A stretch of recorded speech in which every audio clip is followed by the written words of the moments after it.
ಎಲ್ರಿಗೂ ನಮಸ್ತೆ. Welcome back to YL education tutorial. ಇವತ್ತಿನ ಈ ವಿಡಿಯೋದಲ್ಲಿ ನಾನು ಥರ್ಡ್ ಸೆಮಿಸ್ಟರ್ BCom ಹಾಗೂ BBA ಕಾರ್ಪೊರೇಟ್ ಅಕೌಂಟಿಂಗಲ್ಲಿ ಯಾವುದಾದ್ರು ಇಂಪಾರ್ಟೆಂಟ್ ಕ್ವೆಶನ್ಸ್ ಬರುತ್ತೆ ಅನ್ನೋದನ್ನು ಹೇಳ್ಕೊಡ್ತೀನಿ.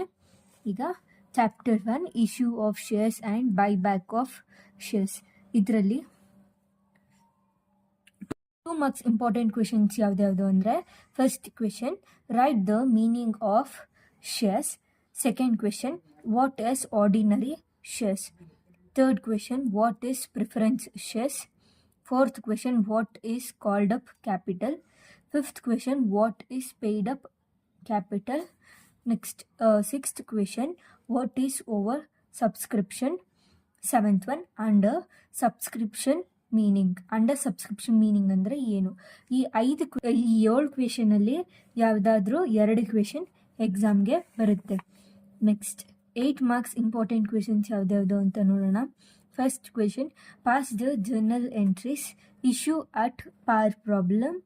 Second one, pass the journal entries issued at shares at premium, issue of shares at premium.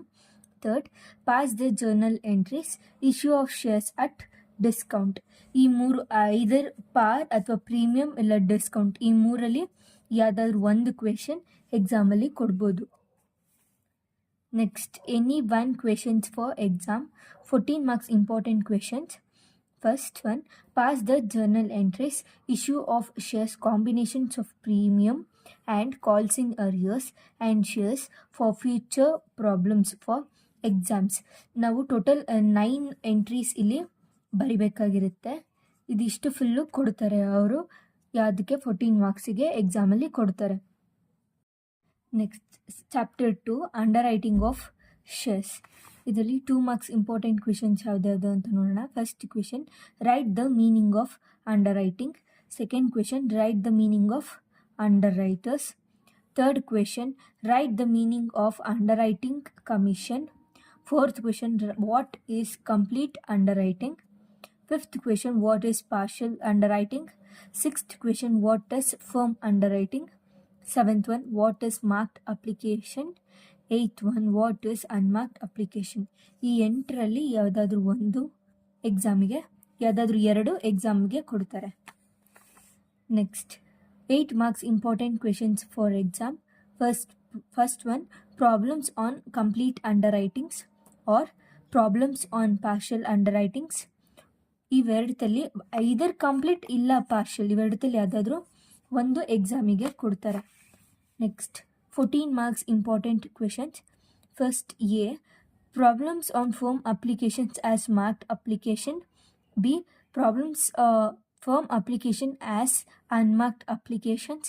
C, find out the commission payable to under writers.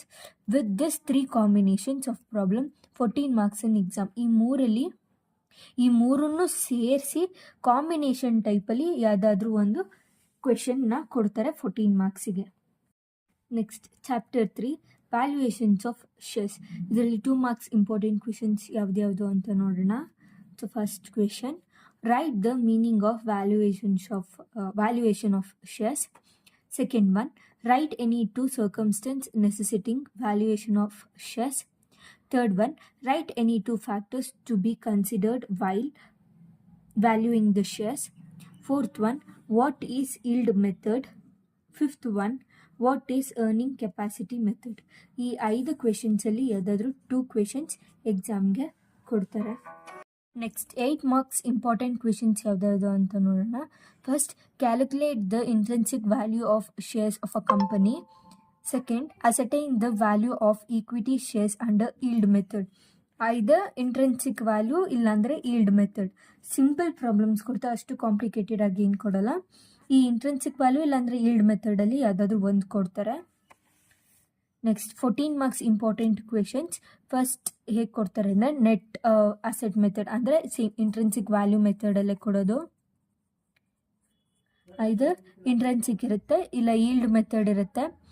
ಮತ್ತು intrinsic method, yield method ಮತ್ತು earning capacity method, ಈ 3 ಕಾಂಬಿನೇಷನಲ್ಲಿ ಒಂದು problem ಕೊಡ್ತಾರೆ.